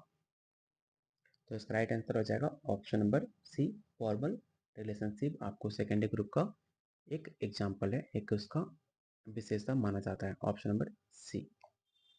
क्वेश्चन नंबर 100 और आज का सोशियोलॉजी का लास्ट क्वेश्चन रहेगा। समाजशास्त्र में दुष्प्रय की अवधारणा किसने जोड़ दी है? तो नाम याद रखिएगा, रॉबर्ट के मटन। Option number B. तो यहाँ पे आपके टॉप 100 क्वेश्चन खत्म होते हैं सोशियोलॉजी के। इसके बाद हम 50 मार्क्स के जो पेपर होते हैं हमारे, arts of teaching, GK, GS, math, reasoning, language, इससे क्वेश्चन हम टॉप 50 क्वेश्चन में करेंगे, जो आपके कल के एग्जाम के लिए काफ़ी इंपॉर्टेंट है। और अभी तक जिन्होंने वीडियो को लाइक और शेयर नहीं किया, तो प्लीज़ वीडियो को लाइक और शेयर जरूर करना, क्योंकि जो आप वीडियो 1 से 1.5 घंटे में देखोगे, उसको बनाने में हमें 2 से 3 दिन का मेहनत है। और हमने काफ़ी ट्राई की हुई है, काफ़ी रिसर्च, काफ़ी सिलेबस को ध्यान में रखते हुए आपको क्वेश्चन रेडी किया, जो आपके कल के पेपर में आपको फ़ायदे हो सके। तो प्लीज़ इस मेहनत के लिए वीडियो को लाइक और शेयर, चैनल को सब्सक्राइब जरूर करना। तो आज का पहला क्वेश्चन आर्ट्स ऑफ टीचिंग का, कि ब्लूम के वर्गीकरण का कौन सा क्षेत्र आपके भावनाओं और इमोशन से संबंधित है? क्वेश्चन नंबर 1 का राइट आंसर बताइए क्या होगा?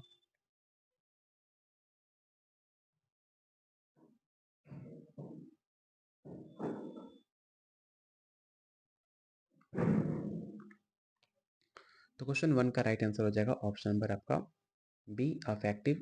ब्लूम का टेक्सोनोमी 3 तरह का होता है, इसे याद रखिएगा, जो कि भावनात्मक अफेक्टिव क्षेत्र में भावनाएं, दृष्टिकोण, मूल्य और अभिरुचियां शामिल होती हैं।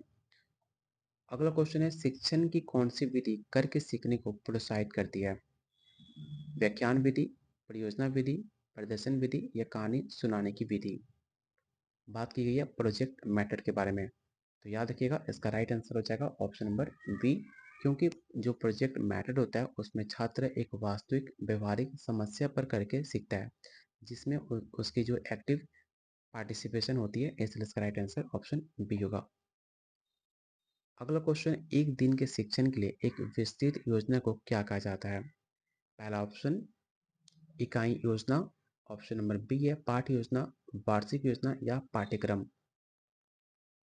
तो याद रखिएगा, इसका राइट आंसर होगा ऑप्शन नंबर बी, पाठ योजना, क्योंकि एक शिक्षक द्वारा कक्षा में पढ़ाए जाने वाले एक विशेष पाठ के लिए बनाई गई विस्तृत रूपरेखा इसमें तैयार होती है। क्वेश्चन नंबर 4 काफी इंपॉर्टेंट है, आपको बताना है कि सूक्ष्म शिक्षण को सबसे अच्छा कैसे वर्णित किया जा सकता है? इसका राइट आंसर बताइए क्या होगा क्वेश्चन नंबर 4 का?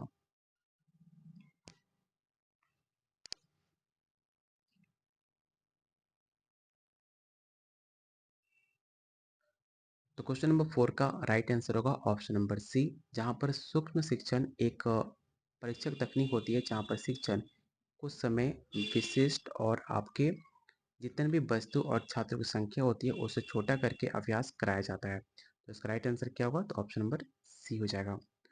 अगला क्वेश्चन है, निम्नलिखित में कौन सा शिक्षण सहायक सामग्री नहीं है? Which of the following is not a teaching add? तो ब्लैक बोर्ड आपका टीचिंग एड है, पाठ्य पुस्तक भी आपका एक टीचिंग एड है, रेडियो भी टीचिंग एड है, लेकिन रेडियो और टीचर का वॉइस। तो आपका राइट आंसर हो जाएगा ऑप्शन नंबर सी, कोई टीचर का आवाज़ जो होता है वो कोई भी टीचिंग एड नहीं है। टीचिंग एड में आपका ब्लैक बोर्ड, टेक्स्ट बुक और रेडियो आ जाएगा। इसका राइट आंसर होगा ऑप्शन नंबर सी, क्योंकि क्वेश्चन में नहीं पूछा गया है। अगला क्वेश्चन आपको बताना है कि चिपको आंदोलन मुख्य रूप से किसके साथ जुड़ा हुआ है। पहला ऑप्शन महिला सशक्तिकरण, वन संरक्षण, आदिवासी अधिकार या जल संरक्षण। तो याद रखिएगा, चिपको आंदोलन आपको 1973 में हुआ था। उत्तराखंड में वनों की कटाई जब हो रही थी, उनके रोकने और पर्यावरण संरक्षण के लिए इसे शुरू किया गया था, जो कि सामाजिक पारिस्थितिक आंदोलन इसे दिया गया था। तो ऑप्शन नंबर बी इसका राइट आंसर होगा। भारत में सबसे ऊंचा बांध कौन सा है? क्वेश्चन नंबर 7 का राइट आंसर बताइए क्या होगा।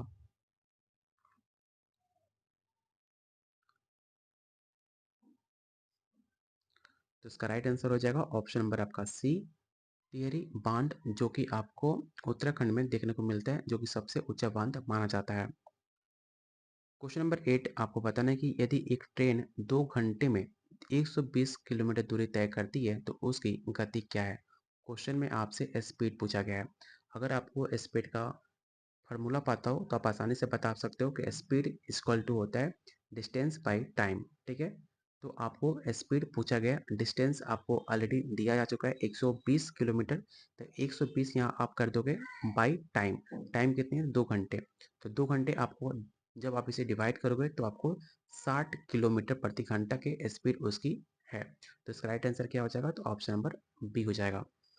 अगला क्वेश्चन है find the next number in the series. तो इस क्वेश्चन नंबर 9 में आपको अगला नंबर आपको फाइंड करना है कि 2, 6, 18, 24, 18, 54 के बाद कौन सा नंबर आएगा। तो आप बताइए इसका राइट आंसर क्या होगा। क्वेश्चन नंबर 9 का वीडियो को पॉज करो और क्वेश्चन को सॉल्व करो।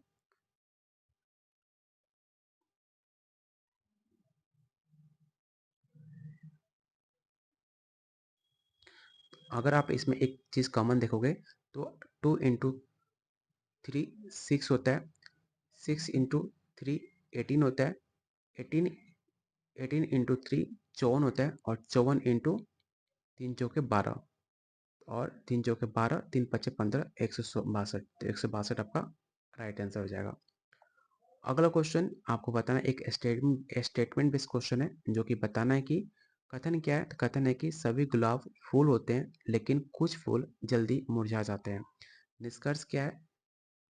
कि कुछ गुलाब जल्दी मुरझा जाते हैं। सेकंड निष्कर्ष है कि सभी फूल जो जल्दी मुरझा जाते हैं वो गुलाब होते हैं।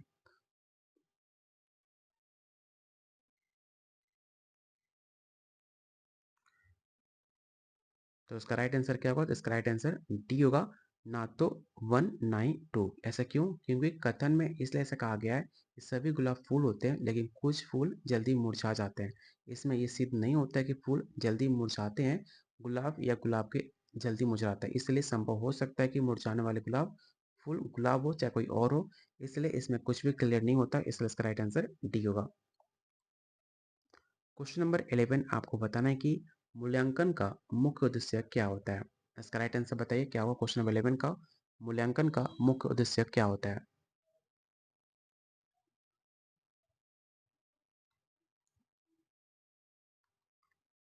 तो इसका राइट आंसर हो जाएगा ऑप्शन नंबर आपका बी, क्योंकि मूल्यांकन का जो प्राथमिक उद्देश्य होता है छात्रों को सीखने में जितनी भी कठिनाई होती है उनका पहचान करना और उनका समाधान के लिए उनके लिए मार्गदर्शन प्रदान करना ही आपका डायग्नोसिस का काम होता है।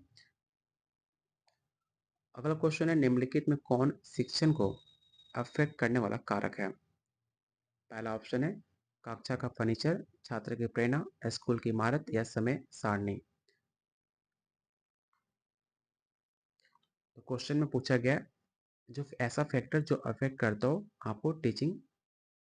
तो इसका राइट आंसर क्या होगा? तो ऑप्शन नंबर बी होगा, स्टूडेंट का मोटिवेशन। अगला क्वेश्चन है हैंड्स ऑन लर्निंग सबसे अधिक किससे संबंधित है।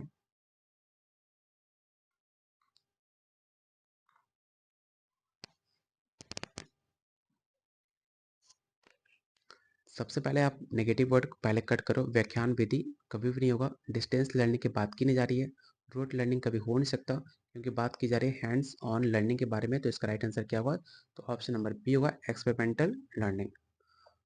अगला क्वेश्चन, मॉन्ट्रियल प्रोटोकॉल किसके साथ संबंधित है। Question number 14। तो मॉन्ट्रियल प्रोटोकॉल कब हुआ था? तो 1987 में हुआ था, इसे भी याद रखिएगा। 1987 में एक अंतर्राष्ट्रीय संधि हुई थी, जिसका उद्देश्य सिर्फ इतना था कि जितने भी ओरोस प्रोत का नुकसान पहुंचाने वाले पदार्थ हैं, उनके उत्पादन और उनके उपयोग को चरणबद्ध तरीके से समाप्त किया जाना चाहिए। तो इसका राइट आंसर क्या होगा? तो इसका राइट आंसर क्वेश्चन नंबर 14 का बी हो जाएगा। अगला क्वेश्चन, रिक्टर स्केल का उपयोग किसके मापने के लिए किया जाता है? पहला ऑप्शन है हवा की गति, ऑप्शन नंबर सी है वर्षा, ऑप्शन नंबर सी है आपका भूकंप की तीव्रता। भूकंप की तीव्रता जिसे बोलते हैं इंटेंसिटी ऑफ अर्थक्वेक। तो क्वेश्चन ऑप्शन है आपके पास सामने तीन है, तीन में से बताइए कि रिक्टर स्केल का उपयोग किसके मापने के लिए किया जाता है? तो याद रखिएगा, रिक्टर स्केल का माप मेजर हम भूकंप की जो तीव्रता होती है उसको मापने के लिए हम करते हैं। क्वेश्चन नंबर 16 आपको बताना है कि यदि किसी संख्या का 20% 50 है तो संख्या क्या है? ध्यान से ऑप्शन को पढ़िएगा। यदि किसी संख्या का 20% 50 है तो संख्या क्या है? तो मान लो कि संख्या कोई ऐसा x है, तो x का 20% 50 है, तो 20/100 हो जाएगा। ठीक है, x into y equal to 50, तो हो जाएगा 50 इंटू 100/20। तो आपका राइट आंसर क्या आ जाएगा? तो 20×5 100 हो जाएगा, आप 50 इंटू 5 250 आपका राइट आंसर हो जाएगा, ऑप्शन नंबर बी। कप का संबंध कॉफी से है तो बाउल का संबंध किससे है?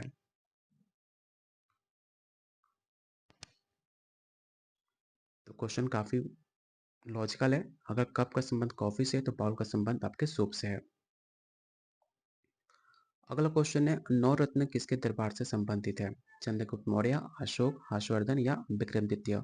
याद रखना, नवरत्न अकबर और चंद्रगुप्त द्वितीय दोनों के दरबार से संबंधित थे। अकबर के नवरत्न में उनके दरबार में 9 विद्वान थे, जबकि बहुत उनको महत्व दिया जाता था। वहीं पर चंद्रगुप्त द्वितीय के भी दरबार में 9 विद्वान थे, जिसमें आपके महान कवि कालिदास भी शामिल थे। तो इसके ऑप्शन के अकॉर्डिंग इसका राइट आंसर ऑप्शन नंबर आपका ए हो जाएगा। यदि एक वर्ग का परिमाप 40 सेंटीमीटर है तो उसका क्षेत्रफल क्या होगा? क्वेश्चन नंबर 19 का राइट आंसर बताइए क्या होगा?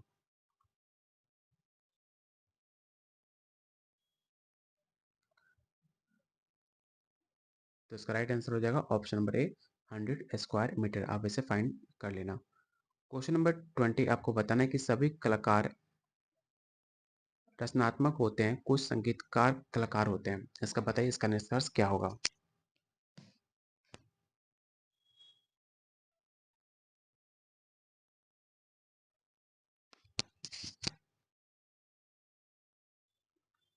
तो क्वेश्चन 20 का आपका जो राइट आंसर होगा ऑप्शन नंबर ए हो जाएगा, क्योंकि जितने भी कलाकार होते हैं एक समूह रचनात्मक होते हैं, कुछ संगीतकार इसी समूह का हिस्सा होते हैं। इसलिए ये निष्कर्ष निकाला जा सकता है कि कुछ संगीतकार रचनात्मक भी हो सकते हैं, इसलिए इसका राइट आंसर ए होगा। अगला क्वेश्चन, उपचारात्मक शिक्षण का मुख्य उद्देश्य क्या है? Question number 21। तो इसका राइट आंसर हो जाएगा ऑप्शन नंबर बी, बाल केंद्रित शिक्षा का किस पर जोर देती है? चाइल्ड सेंटर एजुकेशन किस पे जोर दिया जाता है?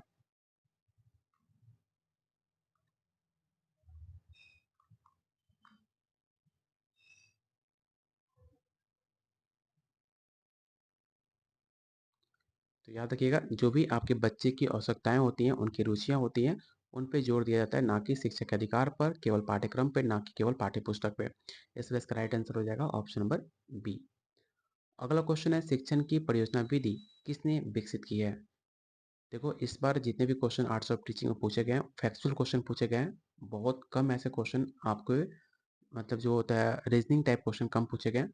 फैक्चुअल क्वेश्चन पूछे गए हैं, जैसे कि क्वेश्चन नंबर 23 में पूछा गया है कि शिक्षण की परियोजना विधि किसके द्वारा विकसित की गई है? तो याद रखिएगा कि जो आपका प्रोजेक्ट मेथड है जॉन ड्यू के द्वारा इसे विकसित की गई है, लर्निंग बाय डूइंग। सतत और व्यापक मूल्यांकन किस पर केंद्रित करता है? Question number 24।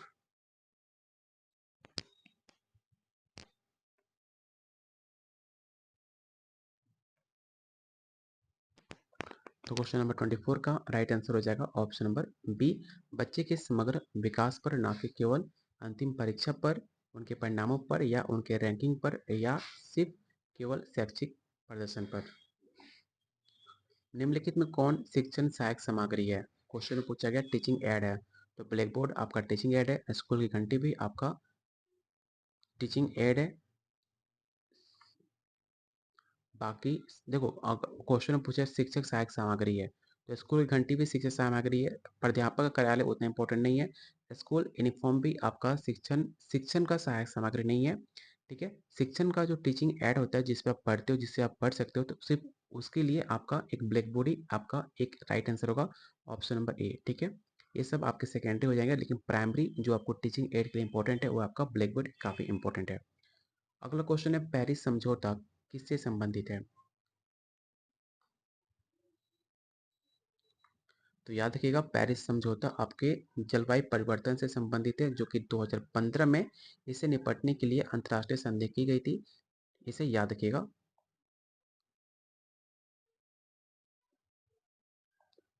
क्वेश्चन नंबर 27, शिक्षा का अधिकार अधिनियम भारत में कब लागू किया गया था? 2002, 2005, 2009 या 2010? तो याद रखिएगा 2010 आपका राइट आंसर होगा, जब आरटीआई 1 अप्रैल 2010 में लागू हुआ था, जो कि 6 से जितने भी आपके 14 वर्ष के बच्चे हैं उनका मुफ्त और अनिवार्य शिक्षा का अधिकार दिया गया था। यदि किसी संख्या का 15% 45 है तो उस संख्या का 30% क्या होगा? तो याद रखिएगा इसका जो राइट आंसर होगा ऑप्शन नंबर बी हो जाएगा 90। अगर आप इसे फाइंड करते हो तो फाइंड कर सकते हो, 15 आप डिवाइड 100 कर लो, ठीक है, और x इंटू 45 हो जाएगा, जो कि x इक्वल टू हो जाएगा 45 इंटू 100/15।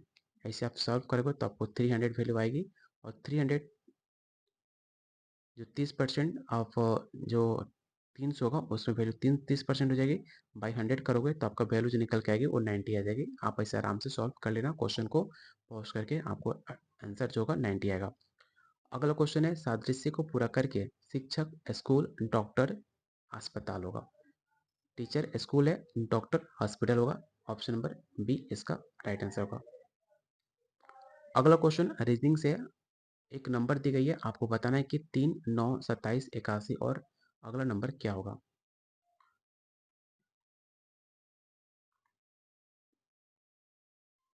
सेम जो पहले मैंने रीजनिंग कराई थी, मल्टीप्लाई सेम होगा, 9 इंटू 3 9, 9 इंटू 3 27, 27 3 81, 81 इंटू 3 3 और 8 3 24 3। इसका राइट आंसर क्या हो जाएगा? तो ऑप्शन नंबर आपका ए हो जाएगा। शिक्षण की सुकराती विधि किस पर जोर देती है?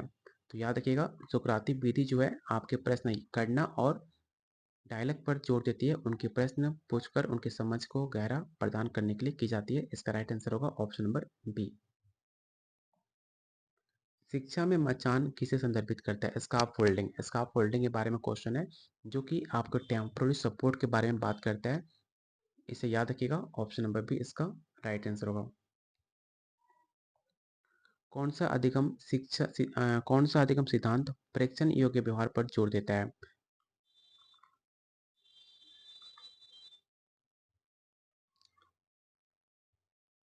तो इसका राइट आंसर होगा ऑप्शन नंबर बी व्यवहारवाद।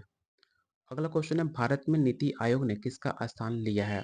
तो क्वेश्चन काफी इंपॉर्टेंट है, याद रखिएगा प्लानिंग कमीशन मतलब योजना आयोग का स्थान लिया है आपके नीति आयोग ने, जो कि 2015 1 जनवरी 2015 को इस स्थान पर इसे लागू किया गया था। जो इसके अध्यक्ष होते हैं वो भारत के प्रधानमंत्री होते हैं, जो कि अभी नरेंद्र मोदी हैं।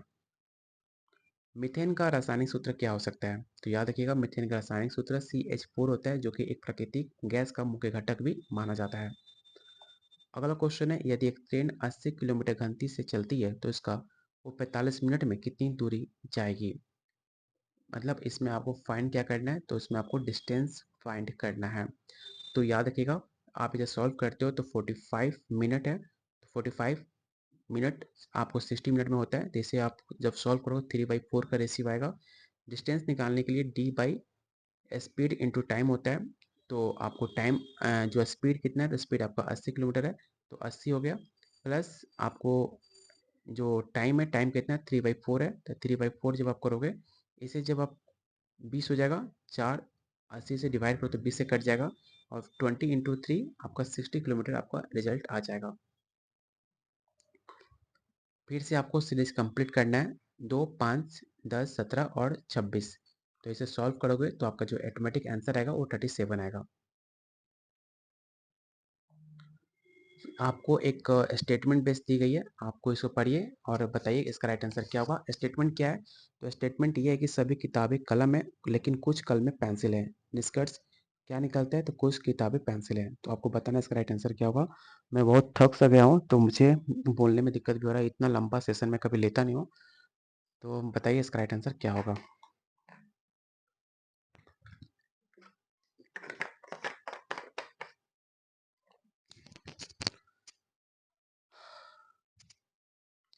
तो इसका राइट आंसर हो जाएगा ऑप्शन नंबर आपका बी। अगला क्वेश्चन, हमारे सौरमंडल का सबसे बड़ा ग्रह कौन सा है? ये भी बच्चों वाला सवाल पूछा गया, आप बचपन से पढ़ते आ रहे हो कि हमारे सौरमंडल का सबसे बड़ा ग्रह हम जुपिटर को मानते हैं। तो इसका राइट आंसर क्या होगा? तो ऑप्शन नंबर आपका बी हो जाएगा। अगला क्वेश्चन, मोंटेसरी विधि किसके द्वारा विकसित की गई है? तो नाम याद रखिएगा, Maria Montessori. Zone of proximal development, समिष्ट का विकास का क्षेत्र किसने दी है? तो नाम आपने पढ़ा होगा, जीन प्याजे, सॉरी, लेव अगेट्सकी, जो कि आप सीटेट में, बीएड में, डीएलएड में, स्टेट में पढ़ा होगा। जेपीडी, जो कि लेव अगेट्सकी ने दी थी। जीन प्याजे ने कौन सा सिद्धांत दिया था? तो कॉग्निटिव डेवलपमेंट का सिद्धांत दिया था, इसे याद रखिएगा। फॉर्मेटिव एवोल्यूशन कब यूज किया जाता है? Question number 42।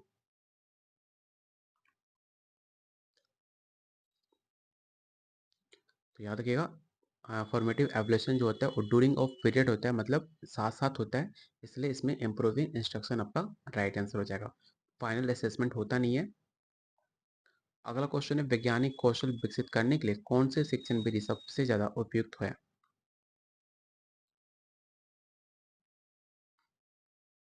तो इसका राइट आंसर हो जाएगा ऑप्शन नंबर बी, प्रोजेक्ट विधि। भारत में हरित हरित क्रांति किसने शुरू की थी? तो नाम याद रखिएगा, एम एन स्वामीनाथन, जिन्होंने 1960 के दशक में कृषि उत्पादन की उल्लेखनीय वृद्धि मानी गई थी, जिनको हरित क्रांति के जनक भी इन्हें कहा जाता है। दुनिया का सबसे बड़ा नदी द्वीप कौन सा है? मांजुली, श्रीहरिकोटा, काव्य या द्रिभु? तो याद रखिएगा, इसका राइट आंसर हो जाएगा ऑप्शन नंबर ए, माजुली, जो कि असम के ब्रह्मपुत्र नदी पर देखने को मिलता है, जो कि विश्व का सबसे बड़ा नदी द्वीप माना जाता है। अगला क्वेश्चन है, यदि x का वैल्यू 20% है, यदि x का 20% इज इक्वल टू 40 है, तो x क्या होगा? तो इसे निकाल लेते हैं, 20/100 इंटू एक्स इजक्वल टू 40 होगा। तो x इजक्वल टू हो जाएगा 40 इंटू 100/20। जो आप वैल्यू निकालोगे तो 20 हो जाएगा, और 20 इंटू 100 आपको 200 आपका वैल्यू निकल के आ जाएगा। ऑप्शन नंबर बी इसका राइट आंसर होगा। यहाँ पर 20/42 आएगा, और 2 इंटू 100 200 आंसर हो जाएगा। इसको आपको एनालॉजी को पूरा करना है, जो कि रीजनिंग का क्वेश्चन है। पानी प्यास है तो भोजन क्या है? तो भोजन आपका भूख है। फिर से एक कंक्लूजन बेस्ड क्वेश्चन है, कुछ बिल्लियाँ कुत्ते होते हैं, सभी कुत्ते जानवर होते हैं, निष्कर्ष कुछ बिल्लियाँ जानवर है। तो इसका राइट आंसर क्या होगा, आपको ये बताना है। तो बिल्कुल सही है, कुछ बिल्लियाँ जानवर होती हैं, कुछ बिल्लियाँ क्या, सारी बिल्लियाँ जानवर होती हैं। ऐसा ऑप्शन ए इसका राइट आंसर हो जाएगा। अगला क्वेश्चन, भारत की पहला प्रधानमंत्री कौन सी थी? तो काफी हलवा सवाल है। इंदिरा गांधी आपके भारत की एकमात्र पहला प्रधानमंत्री है, जिन्होंने 1966 से लेकर 1977 तक भारत की प्रधानमंत्री रही। फिर 1980 से लेकर 1984 तक आपके भारत की प्रधानमंत्री पर कार्य किया। अगला क्वेश्चन और आज का लास्ट और मोस्ट इंपोर्टेंट क्वेश्चन, सूचना का अधिकार अधिनियम कब पारित हुआ था? एक्ट ऑफ इंफॉर्मेशन जो राइट ऑफ इंफॉर्मेशन है कब पारित हुआ था? तो 2005 को हुआ था। 12 अक्टूबर 2005 में इसे लागू किया गया था, इसे याद रखिएगा। तो यहाँ पे आपका 150 क्वेश्चन कंप्लीट होता है, बिल्कुल आपके एग्जाम के जैसा मैंने क्वेश्चन रेडी किया था, जो काफ़ी मेरा मेहनत काफ़ी एफर्ट के बाद किया गया था। डिपेंड करता है कि इस मेहनत के आप लाइक और सपोर्ट शेयर करते हो कि नहीं करते हो, डिपेंड आप पे करता है, क्योंकि मैं तो बोल बोल कर थक सा गया हूँ।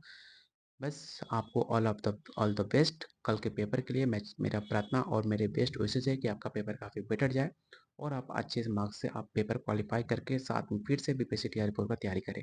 तो प्लीज़ वीडियो को लाइक और शेयर जरूर करना और अच्छे से पेपर देना बिना टेंशन फ्री हुए। कोई भी रिस्क टेंशन लेने की जरूरत नहीं है, फ्री माइंड होकर बी पॉजिटिव होकर पेपर देना। जो क्वेश्चन समझ ना आए उस क्वेश्चन को हिंदी और इंग्लिश दोनों में पढ़ना और आप ट्राई करना क्वेश्चन क्या कहना चाह रहा है, जिससे आपको आसानी होगी क्वेश्चन को आंसर फाइंड करने में। बाकी मिलते हैं कल, आप पेपर देकर आओ, फिर से मुझे बताना कि क्या क्या आपने कैसा क्वेश्चन था, कितने क्वेश्चन टैली किए, कितने स्कोर आपने आने की उम्मीद है। आप अपना फीडबैक मुझे कमेंट बॉक्स में आप मुझसे शेयर कर सकते हो। मिलते हैं बहुत जल्द अगले वीडियो में, तब तक कीप वॉचिंग कीप शेयरिंग। जो नोट्स लेना चाहते हैं आप मुझे इस नंबर पर कॉल व्हाट्सएप करके बात कर सकते हो। बहुत बहुत धन्यवाद आपका।